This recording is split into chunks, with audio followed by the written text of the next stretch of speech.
Shalom, selamat pagi, kasih karunia dan damai sejahtera Tuhan senantiasa melimpah di tengah-tengah kita. Pada pagi hari ini, kami membawakan topik makananku ialah melakukan kehendak Dia. Saudaraku yang terkasih, kalau seandainya kita mendengar pada suatu saat seseorang yang berkata demikian, padaku ada makanan yang tidak kamu kenal, makananku ialah melakukan kehendak Dia. Kira-kira yang ada di dalam pikiran kita tentang orang itu seperti apa? Barangkali yang ada di benak kita, oh orang ini bukan dari dunia ini, karena makanan itu dimanapun ya, nasi, makanan pokok yang kita lihat. Ya. Atau yang kedua, kalau dia seseorang, dia pasti sudah mengalami transformasi yang luar biasa, sehingga apa yang menjadi makanan pokok seseorang yang berupa makanan fisik itu bukan lagi kebutuhan utama dalam hidup. Nah, itu adalah sosok yang kita kenal di dalam Tuhan, bahwa kita melihat ada satu kehidupan lain yang terjadi di mana sesuatu yang menjadi dasar kehidupan, kebutuhan utama dari satu kehidupan manusia pada umumnya, tidak lagi menjadi kebutuhan utama pada pribadi Tuhan. Kita semua menyadari bahwa manusia kita disusun atau ada 3 elemen, yaitu jiwa, tubuh, dan roh, begitu ya, Bapak Ibu Saudara. Nah, di dalam kodrat alaminya, jiwa ini mengatur fungsi tubuh berdasarkan apa yang dilihat, dirasakan, dialami, sehingga panca indera natural kita, panca indera tubuh fisik kita, itu dominan dalam menentukan apa yang dibutuhkan di dalam hidup ini. Nah,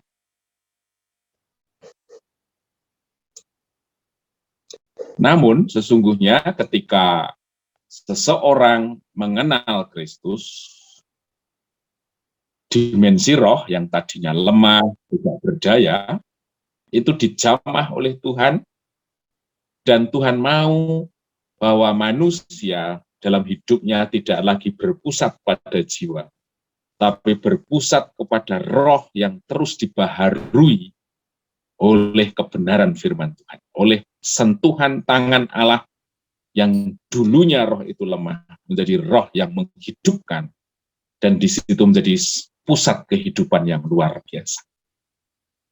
Sehingga kalau kita melihat bahwa apa yang dibutuhkan oleh manusia roh ini tentu berbeda dari apa yang dibutuhkan oleh manusia daging kita. Manusia sebelum kenal Kristus, kebutuhannya ya seperti tadi, kebutuhan fisik, ya, kebutuhan secara materi yang bisa menghidupkan tubuh kita untuk beraktivitas. Tetapi ketika kita kenal Tuhan, Allah mau bahwa kebutuhan roh ini yang dipenuhi, sehingga roh menjadi satu sumber kehidupan kita semuanya di dalam Tuhan. Nah, Yohanes 4 ayat 30 sampai 34, demikian firman Tuhan, ya. Maka mereka pun pergi keluar kota, lalu datang kepada Yesus. Sementara itu murid-muridnya mengajak dia, katanya, Rabi, makanlah. Akan tetapi ia berkata kepada mereka, padaku ada makanan yang tidak kamu kenal. Maka murid-murid itu berkata,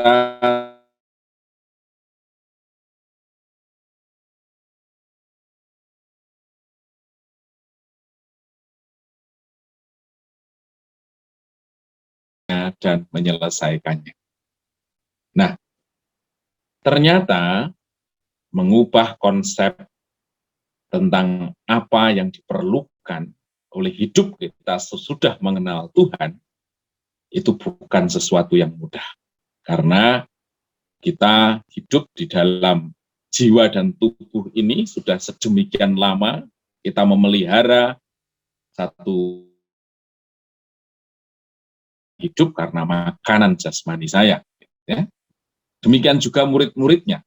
Ya. Murid-murid Tuhan yang senantiasa mengiring Tuhan, ternyata sampai saat itu hanya memahami bahwa mengikut Tuhan itu merupakan satu aktivitas atau kegiatan yang nilainya setara dengan kegiatan-kegiatan jasmania untuk memenuhi kebutuhan jasmania, gitu ya. Wah, saya mengikut Yesus, dia orang yang luar biasa, saya menjadi terkenal. Atau dia mampu melakukan mujizat yang luar biasa, sehingga hidup saya dijamin, saya dipenuhi secara kebutuhan jasmani. Saya menjadi orang yang berbangga, karena saya bisa bersama. Itu semua merupakan satu tuntutan kebutuhan jasmani yang sampai saat itu yang masih dirasakan oleh murid-murid. Barangkali murid-muridnya juga dibuat terkejut oleh perkataan bahwa padaku ada makanan yang tidak kamu kenal. Artinya, muridnya harus mengalami satu perubahan dimensi, perubahan cara pandang untuk melihat sesungguhnya apa yang menjadi makanan di dalam kehidupan. Harus berbeda dari cara berpikir sebelum dia kenal Tuhan. Nah, demikian juga ketika kita menjadi orang percaya, seharusnya di dalam pikiran kita mulai ada pergeseran satu nilai mana yang mutlak, mana yang penting, mana yang tidak penting. Memang makanan jasmani itu penting bagi kehidupan kita sehari-hari, ya.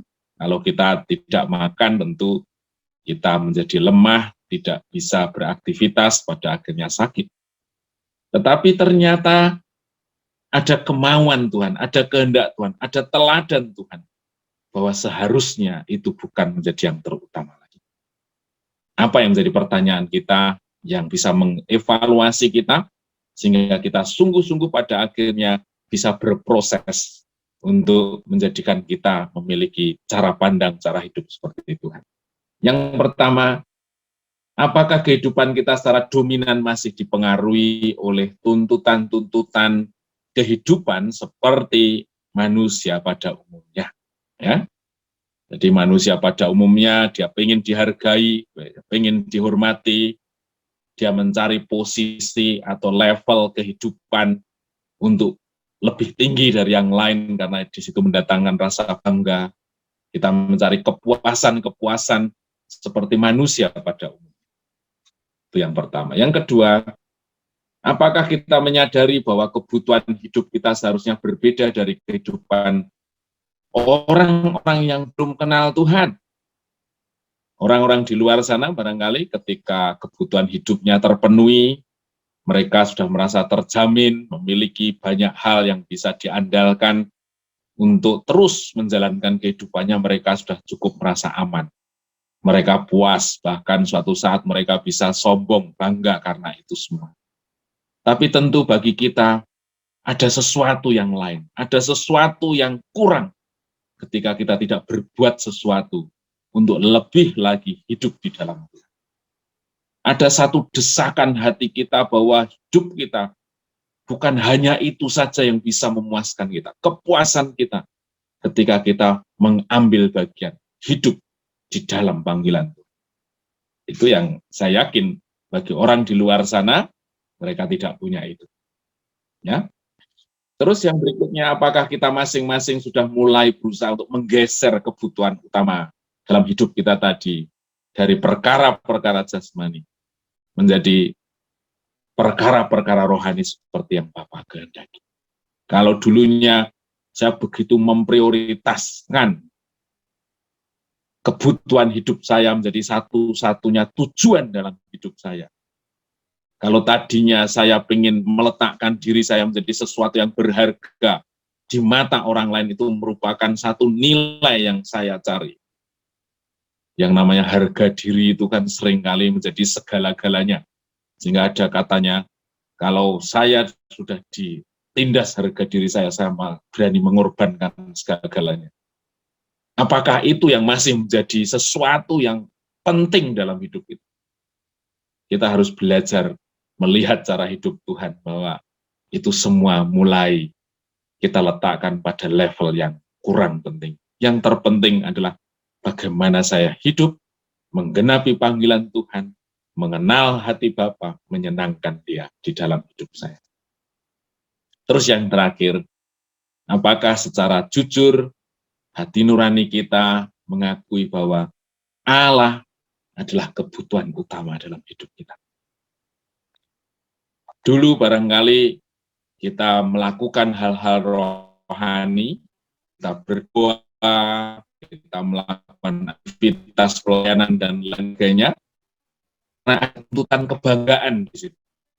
Karena saya ingin mencari satu posisi di mana saya berbeda dari. Tapi seharusnya dari perjalanan waktu, itu semua menjadi sesuatu yang tidak penting. Karena saya melakukan apapun, karena memang Dia kebutuhan saya.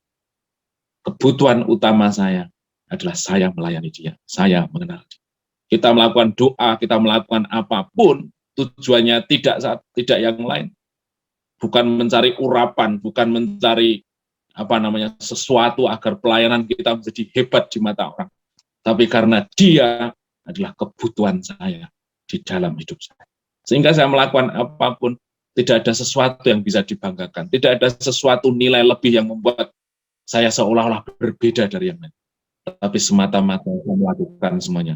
Karena Dia, Tuhan, adalah kebutuhan hidup saya. Nah, terpujilah nama Tuhan, biarkan perkataan Tuhan, makananku adalah melakukan kehendak Dia, itu menjadi satu motivasi yang terus memperbarui hidup kita. Bahwa sungguh belum selesai, masih jauh dari kata selesai. Kita masih sangat sedikit untuk melakukan sesuatu yang berkenan di hadapan Tuhan, sampai akhirnya Tuhanlah yang menjadi kebutuhan terutama di dalam setiap hidup kita sebagai orang percaya. Terpujilah nama Tuhan. Mari kita mengawali pagi ini dengan berdoa.